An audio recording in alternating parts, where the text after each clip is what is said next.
भेटीसाठी आलेला आहात. खरं तर मला सोनम वांगचुकजींना भेटायचं होतं, मात्र त्यांना आज सकाळी तब्येतीचं कारणास्तव सरकारने उपचारादाखल रुग्णालयामध्ये हजर केले. आम्ही काल त्यांना भेटलो, पण आज ज्या पद्धतीने त्यांना घेऊन गेले, मला वाटतं हे काय तब्येतीसाठी घेऊन नाही गेले, पार्लमेंट मोर्चाला घाबरून घेऊन गेलेले आहेत. कारण की जर त्यांना खरंच त्यांच्या तब्येतीची काळजी असती तर सरकार त्यांच्याशी 5 दिवसांनी 3 दिवसांनीच बोलायला आली असती, तेव्हाच त्यांना डॉक्टर्स पाठवले असते. पण ही सरकार तानाशाही मानणारी सरकार आहे. ही अजिबात त्यांना हे आंदोलन मोडून काढायचं आहे. त्यांना भीती आहे की 20 तारखेला खूप विद्यार्थी याच्यात सहभागी होतील आणि त्यांचं जे सगळं पितळ आहे ते उघडं पडेल. कारण की त्या बिचाऱ्या विद्यार्थ्यांची मागणी काय आहे की बाबा नीटचा पेपर फुटला, हे फॅक्ट आहे, आणि ते फक्त एका मंत्र्याचा राजीनामा मागतायत. ती फार छोटी मागणी आहे आणि शांतपणे एक शास्त्रज्ञ, एक एन्व्हायरमेंटलिस्ट, एक एज्युकेशनलिस्ट आज आंदोलन करतायत. पूर्वी त्यांच्या वडिलांना सुद्धा इंदिरा गांधींनी त्यांचं उपोषण सोडलेलं, पण सरकार त्यांना बोलायलाच येत नाही. ही माझ्यामध्ये फार खेदजनक गोष्ट आहे. मी अभिजितना कालच भेटले. मी त्यांना सांगितलं की शेतकरी कामगार पक्षाच्या वतीने शेतकरी कामगार पक्ष कायमच शिक्षण क्षेत्राच्या, विद्यार्थ्यांच्या आणि शिक्षणाच्या पाठीशी उभा राहतो. आम्ही पूर्णपणे त्यांना त्या ठिकाणी पाठिंबा दिलाय.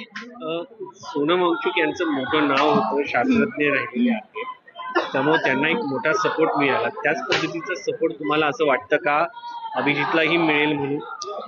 मुळातच आपण मेक इन इंडियाची गोष्ट करतो आणि इंडियन आपले जे चांगले चांगले मोठी मोठी लोक आहेत, इंडियन टॅलेंट आहे, त्यांची गोष्ट करतो. पण जर या इंडियन टॅलेंटला या पद्धतीची वागणूक मिळत असतील, वांगचुक साहेब असतील किंवा अभिजित असेल, अभिजित पण एक अतिशय एज्युकेटेड मुलगा आहे, या देशाचा ॲसेट आहे, मग त्यांच्याबरोबर अशी वागणूक होत असेल तर चुकीचं आहे. मला निश्चितपणे हा विषय आता फार पेटलेला आहे. जसा सपोर्ट सोनमजींना मिळतोय तोच सपोर्ट अभिजितला सुद्धा मिळेल. ही पार्टी डबल थोडी आहे, एक पार्टी घ्या ना. रम्या.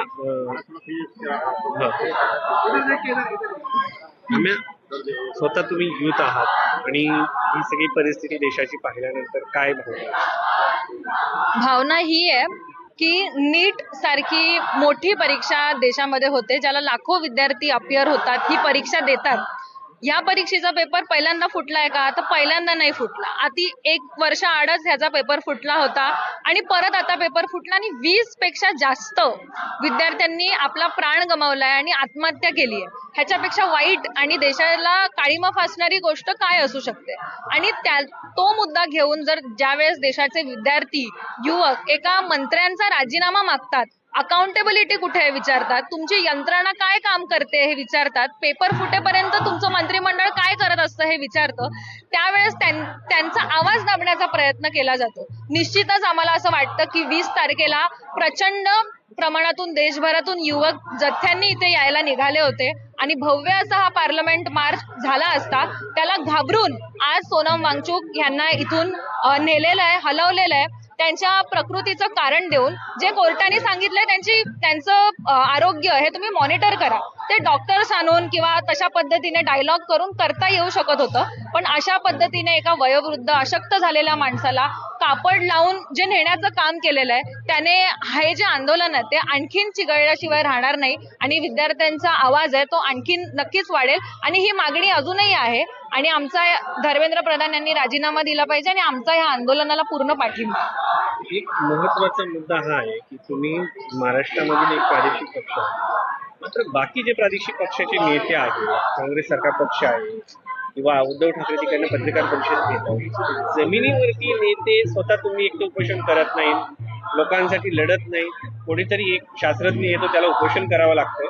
कुठेतरी विरोधी पक्षाने देखील याच्या संदर्भामध्ये ही भूमिका घ्यायला पाहिजे, ती घेताना दिसत नाहीये. असं म्हणता येणार नाही. वेळोवेळी शेका पक्षांनी किंवा इतर प्रादेशिक पक्षांनी वेगळ्या मोर्चांवर मोर्चे केलेत, आंदोलनं केलेत. मग ते वोट चोरी असो किंवा आम्ही केलेलं अनेक कांद्यावरचं आणि आंब्यांवरचं आंदोलन असो, राजू शेट्टींनी जे केलं, पण अनेक वेळा मी राजू शेट्टींनी प्रादेशिक गोष्टींबद्दल एक म्हणायचं आहे की नीटचा पेपर फुटल्याच्या धर्तीवरती महाराष्ट्रामध्ये टीईटीचा पण पेपर फुटला. एमपीएससीच्या पेपरमध्ये एवढ्या अॅनोमलीज आहेत काही वर्षांपूर्वी एमपीएससीचा पेपर फुटलेला, ज्या राज्यामध्ये लाखो विद्यार्थी एमपीएससीच्या भरोशावरती आपलं फ्युचर कुठे आहे हे शोधत असतात. मग ह्याच्याबद्दल पण प्रश्न विचारतात येत सगळे प्रादेशिक पक्ष मुद्दा हा विचारतात. पण आहे. अनेक प्रादेशिक पक्ष अनेक वेळा बोलत असतात, संसदेत बोलत असतात. त्या संसदेत किंवा विधान भवनात त्यांना वेळ पुरेशी दिली जात नाही. दुसरं म्हणजे आपली मराठी मीडिया चांगली आहे, ती तरी थोडंफार दाखवते, पण अनेक मीडियाला सुद्धा आज बंधन आहे दाखवण्याचं.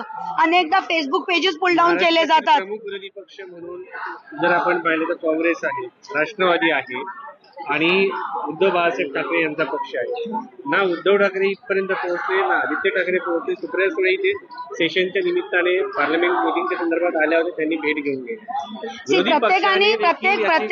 प्रत्येकाची करण्याची स्टाईल, हे करण्याची स्टाईल वेगळी आहे.